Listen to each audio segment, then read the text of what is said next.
It's where all the cool kids go.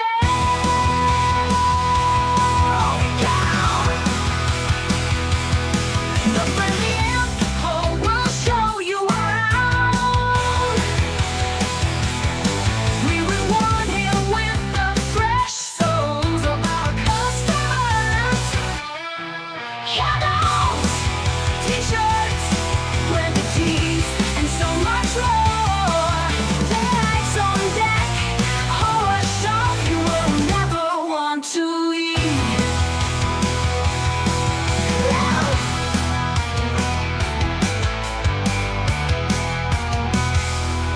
Your friendly info will show you around.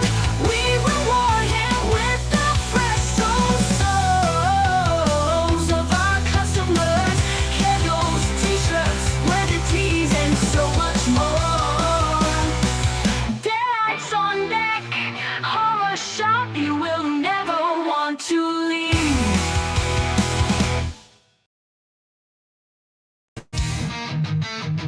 Cannon Fodder from your television screen with fury and force. Golan and Globus are at the helm, shipping out films that don't give a damn. Strange and bizarre, comedic, insane, and even deliciously horrific. They're busting at the seams. Cannon Fodder from your theater screens with fury and force.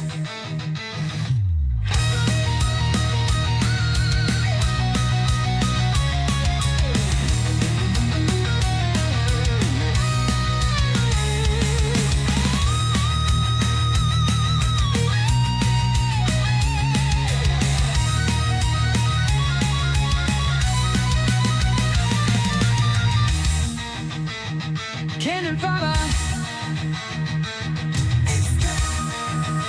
from your theater screens with fury and force.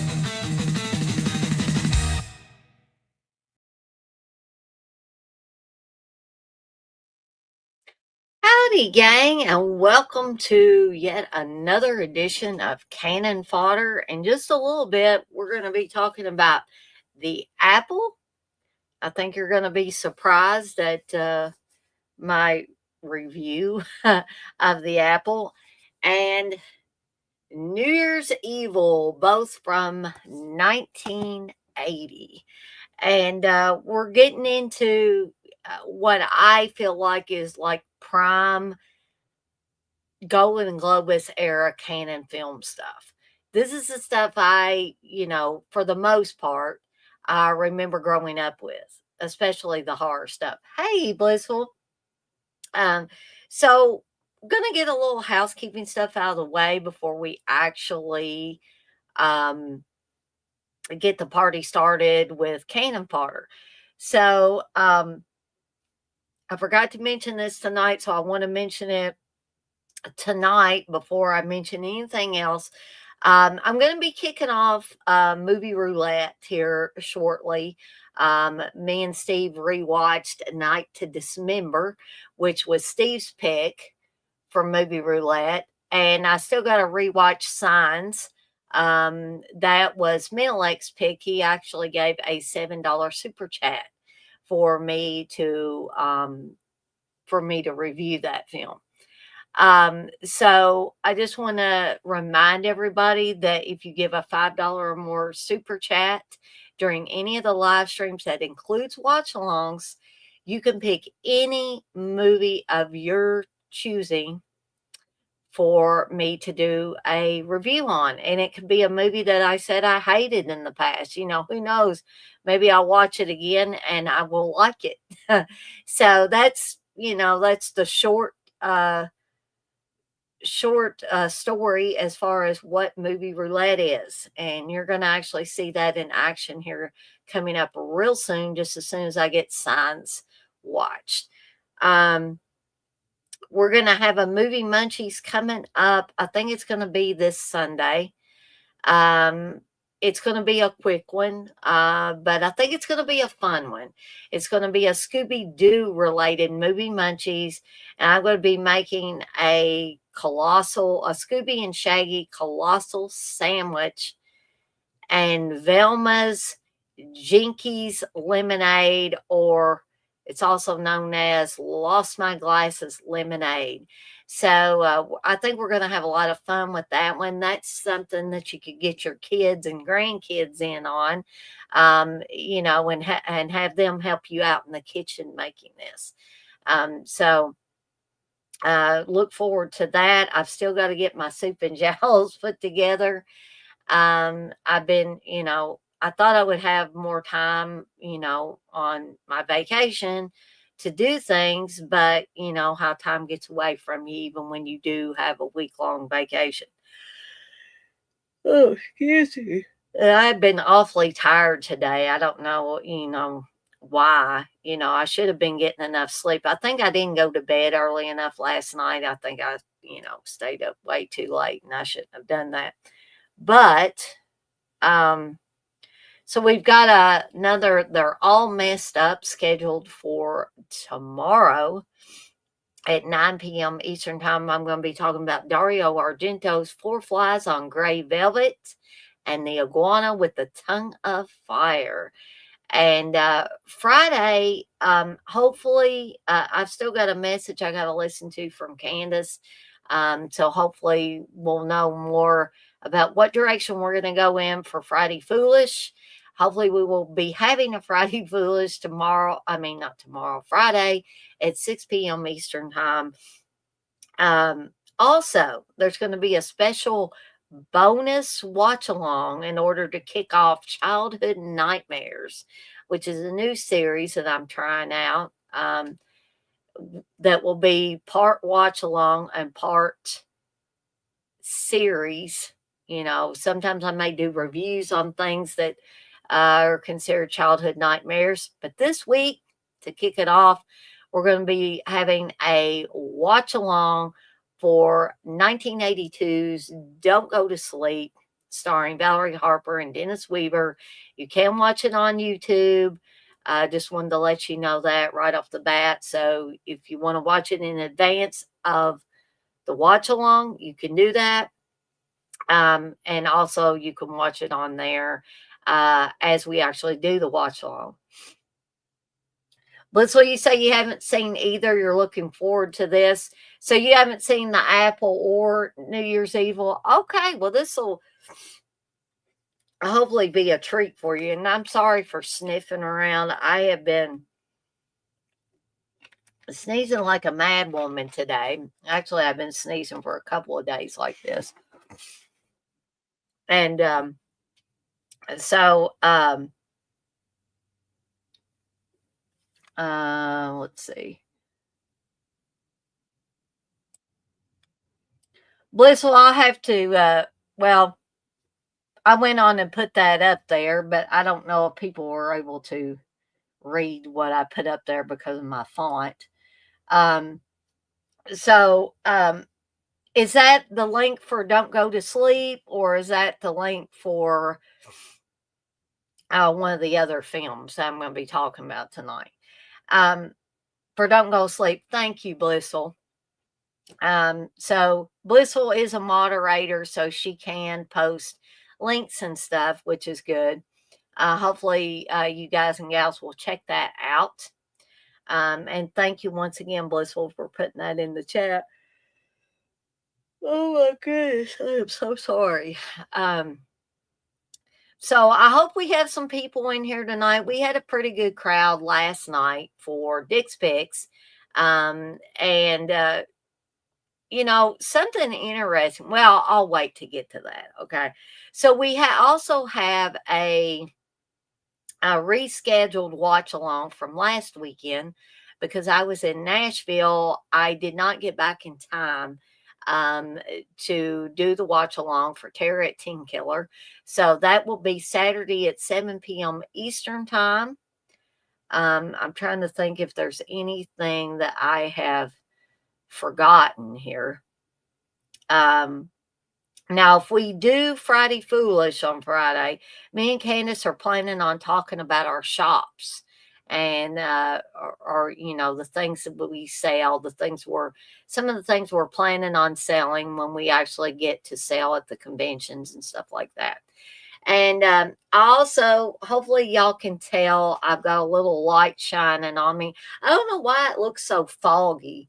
I mean, when I'm looking at it through the camera or, on StreamYard, it looks a little foggy over there. I don't know what the deal is with that. But Steve told me I was too dark last night when I was doing Dick's Fix. And he said, you need to have some light on, Dana, because he said that people don't like to see just complete darkness behind a person when they're doing a stream. I said, really? I said, do they pay that much attention? And apparently they do. So I've got a little light on me. As promised, I'm going to try to get that green screen up and get something in back of me for future streams and videos and all that. So I generally thought people were looking at me if they were looking at anything. But Steve says my background is just too dark. And so I was like, okay, we'll try something different tonight.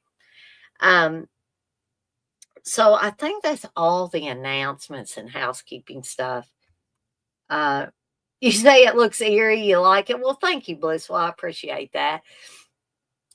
Except to hop on over to deaditesondeck.com, my horror shop, tell them Poe sent you. And I've actually got something to show you guys and gals. Maybe I'll show it before we get into these movies. But I have 2 promotions going on right now on the deaditesondeck.com horror shop at deaditesondeck.com. One is Candle Craze 25. If you put that promo code in at checkout, you can buy 1 candle and get 1 free. Also, the second promotion is if you spend $30 or more on your entire order, you can save $10 on your entire order with Slasher Spring 25 promo code at checkout. Okay. And hop on over. We're going to have a lot of cool, stuff added to the site as soon as I get off my duff and start, doing those things. So, something new, a new design I want to share with you guys and gals before we get into these movies. One sec here. So this is the official Poe logo, Deadites on Deck Horror Shop logo. Poe is the official mascot. So we have this version, or we have this version, which Steve said he liked the other version better, but I thought people might want to have some choices. So there's 2 different versions of the Poe logo for the Deadites on Deck Horror Shop. So that shirt will be $20, like the majority of the shirts, and you can get the Poe logo in any color you choose, basically. So I've got a lot of different colors of shirts on there. So again, we have this one where he's a little brighter and all that. And we also have this one as well. Okay. So be on the lookout for those to show up on the site momentarily. So without further ado, after I've been talking for about 15 minutes, let's go ahead and get to these movies. Like I said, that both came out in 1980. The Apple is the first one I want to talk about. The Apple I had never seen before today, folks. And I had seen a lot of this movie had taken a lot of flack over the years. Um, some even going so far as to call it the worst movie ever made. Now, I was confused by this when I started watching the movie because I definitely don't think it's the worst movie ever made. I've seen a lot worse movies, musical, horror, uh, comedy, what have you, that are worse than this movie. I liked this movie.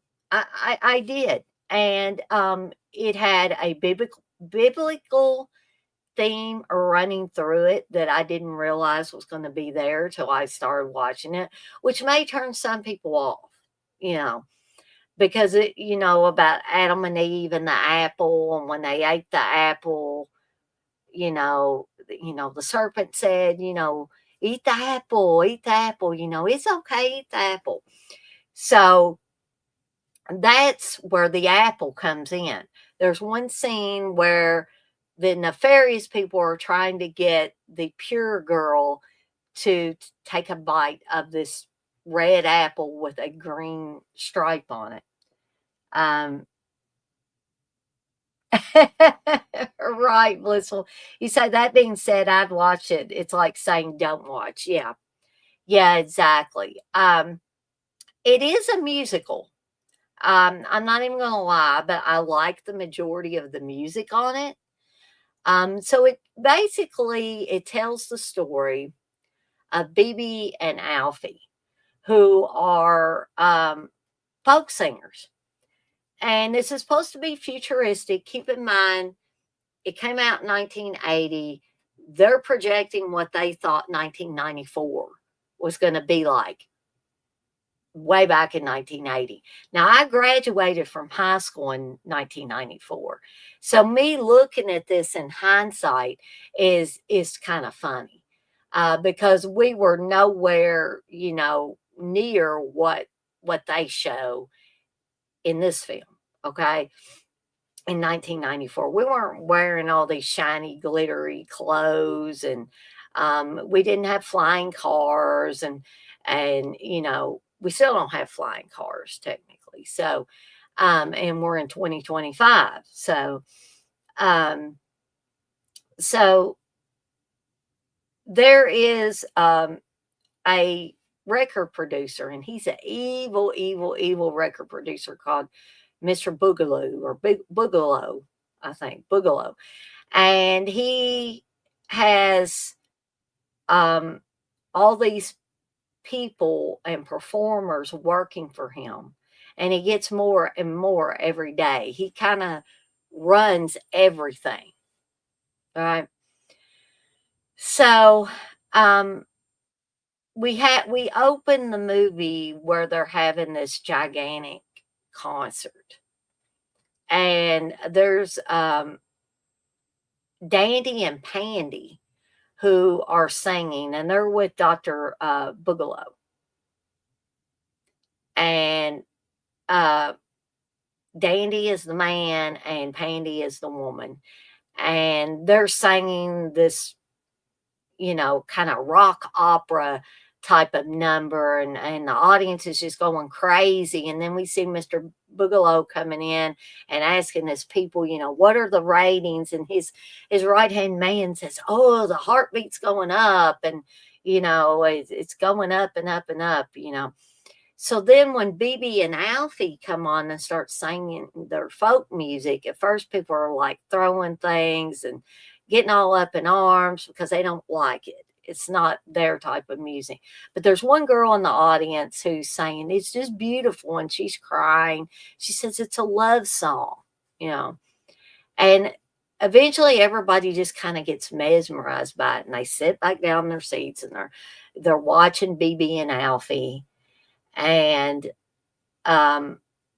Boogaloo's right hand man says, "There's no way the heartbeat's going to go up to 150." And right then, the guy that's watching the monitor says it's went up to 151.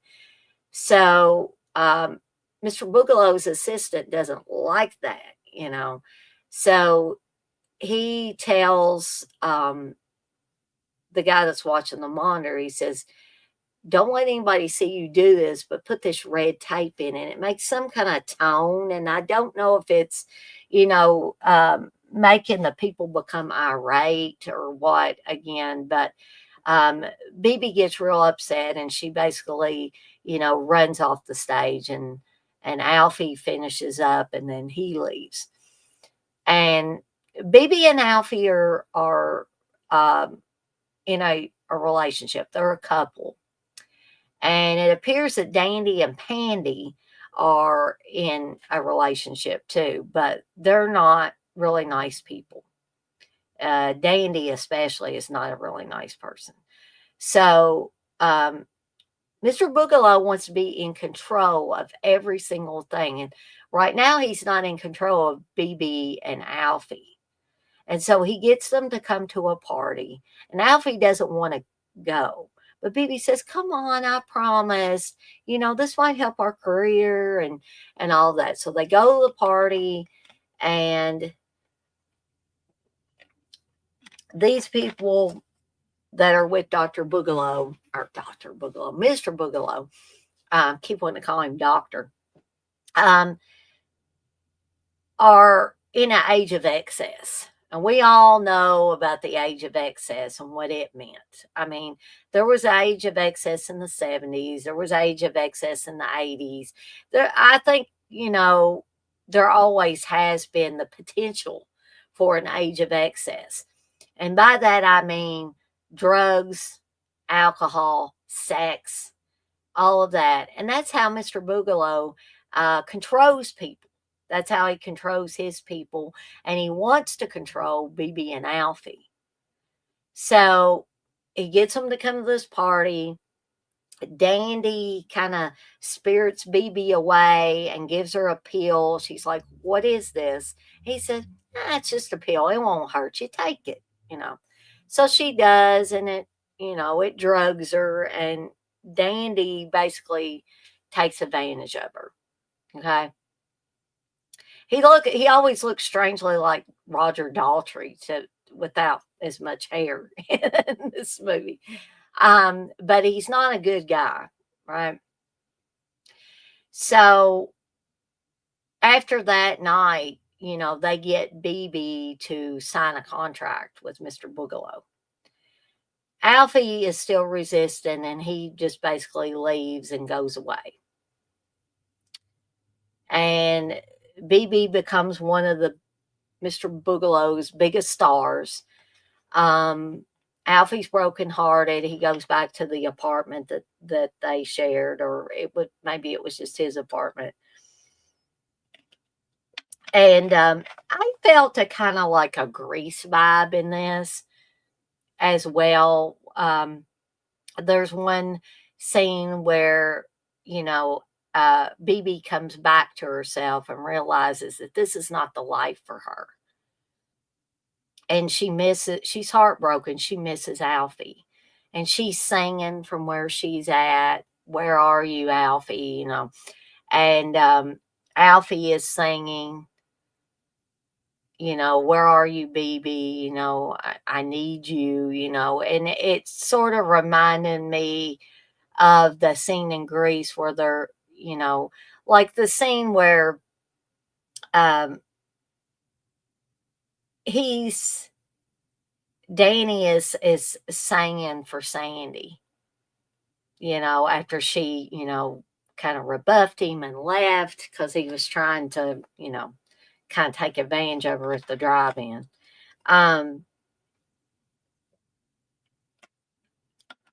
And Sandy singing her own song as well. Um, so eventually, um, Alfie makes his way to a hippie. It's like a hippie commune in the middle of the park. And the cops are controlled by Mr. Boogaloo, and they come and chase him away. You can't stay here in the park, And so basically, the hippies end up saving the day, which I thought was just absolutely fantastic. And there's a guy that comes down from the sky and basically takes all the hippies away, including BB and Alfie, who have gotten married and have a baby. And they're living it, in harmony with the other hippies, and everything is good for them. And basically, the guy that comes down from the sky and takes all the hippies away, he's like, to me, he's the personification, for me anyway, of God or an angel or something like that. And Mr. Boogaloo is the personification of evil or the devil, in a lot of ways. He even has a little horn up here on the top of his head at some point. So that's a basic story of the apple. I mean, I watched it on Prime, so if you have Amazon Prime, you can watch it for free through Prime. Um, or you can pay and watch it on MGM Plus if you don't have Prime and you really, really, want to see this. Um, but I know people laughed about. I know Phil was laughing about, which I'm not putting down Phil for laughing at. He has every right to laugh at it if he wants. People have a right to hate it if they want. But I did not. I don't think this would have been Steve's cup of tea, this movie. Um, but I'm going to go ahead and give a rating for this one. The only drawback I could see to this movie is maybe it had a little too much singing and dancing. But I'm going to go ahead and give it 4 deadites out of 5. Not completely perfect, but a good enough film that I could see myself going back and watching it. And yes, I would recommend it to anybody. If you have not seen this one in a while and maybe you didn't like it the first time around, give it another try.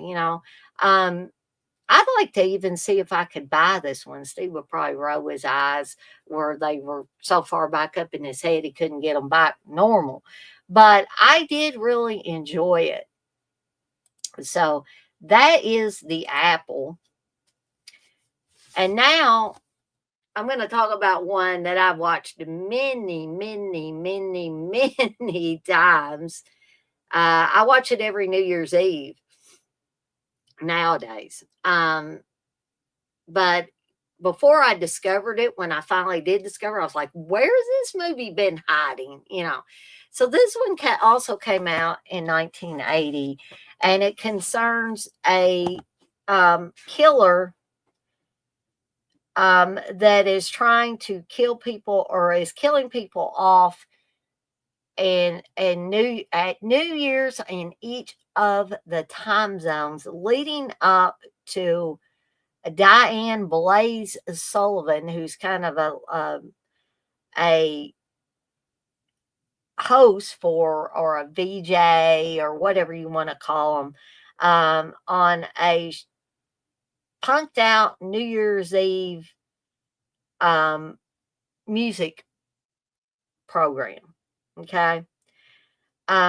So someone starts off killing her assistant, Yvonne.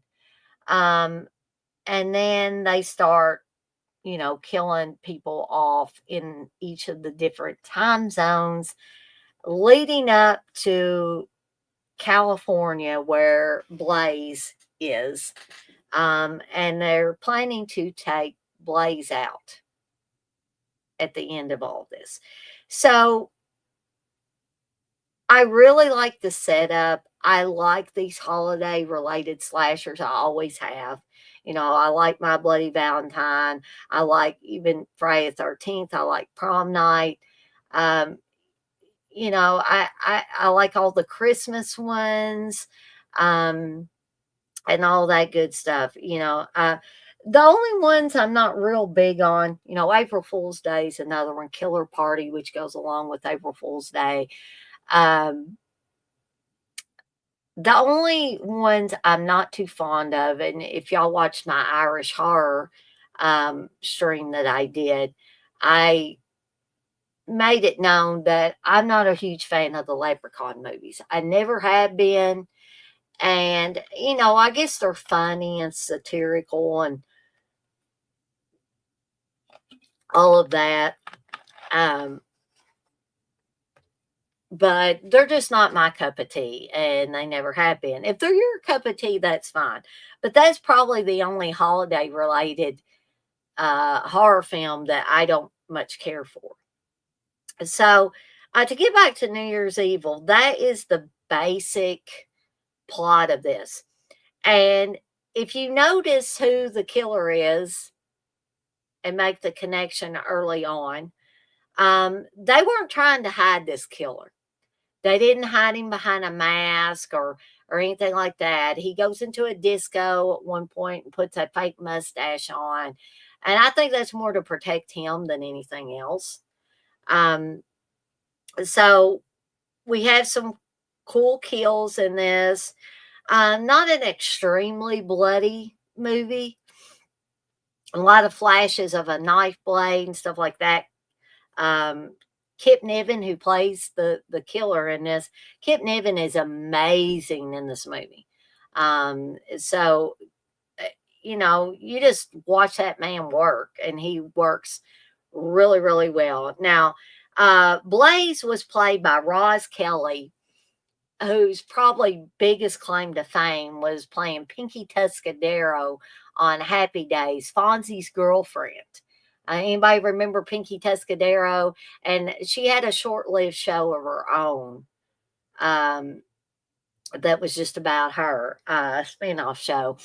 And I don't think it lasted very long, but I'd say that was probably her biggest claim to fame.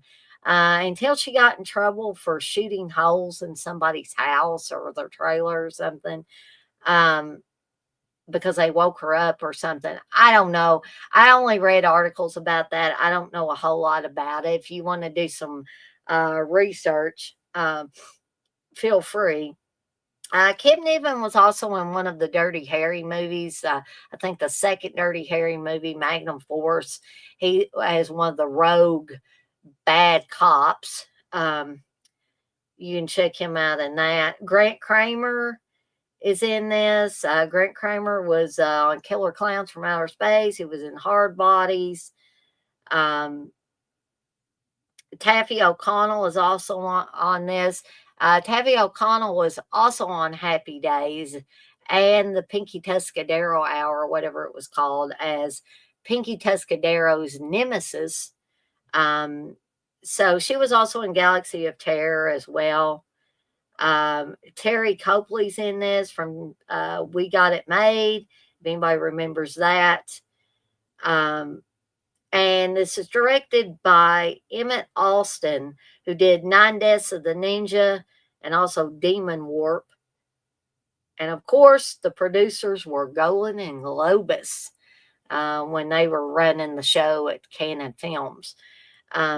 So this one is only 85 minutes. And I think the Apple was a little bit longer than that, maybe a minute or so longer than this one. So neither one of these films is very long at all. You got one that's a musical, one that's a horror slasher film. So you'd have your night made, I think, if you sat down and watched both of these. So because I love me some horror and I love me some slashers, I'm going to give New Year's Evil 5 Deadites out of 5. Is it a good movie?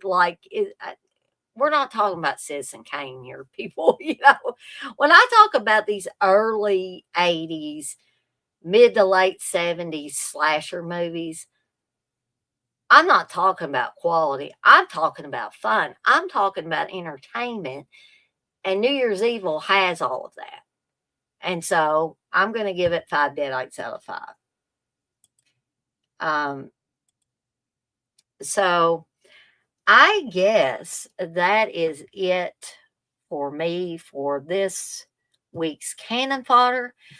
Be sure to tune in tomorrow night at 9 p.m. Eastern Time, as I'm going to be talking about a couple slasher films and or Jallos.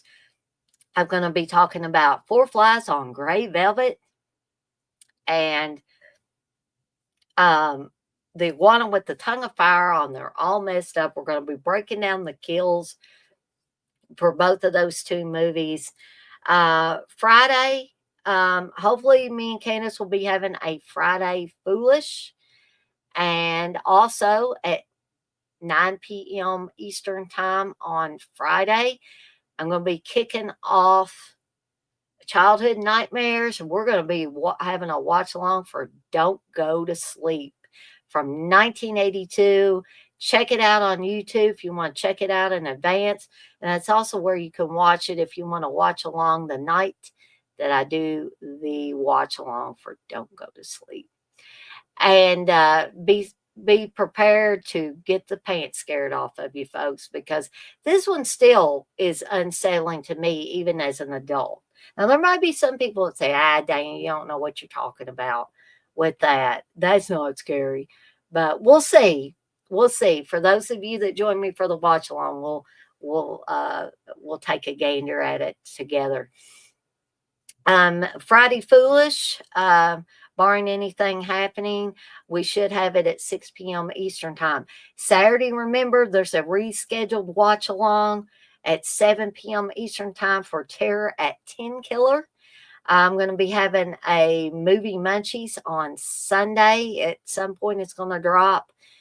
Those are pre-recorded now, but I will be making Scooby and Shaggy's Colossal Sandwich and Velma's Jinkies Lemonade, also known as Lost My Glasses Lemonade. This is going to be a fun one.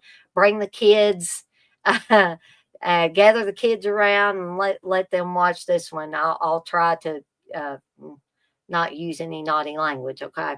So, without further ado, that is all from me for tonight.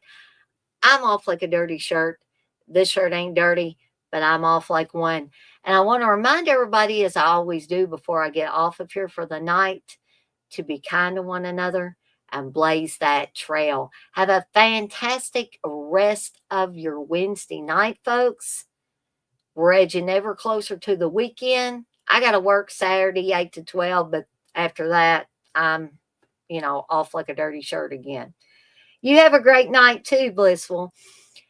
And with all that being said, I'll see everybody next time.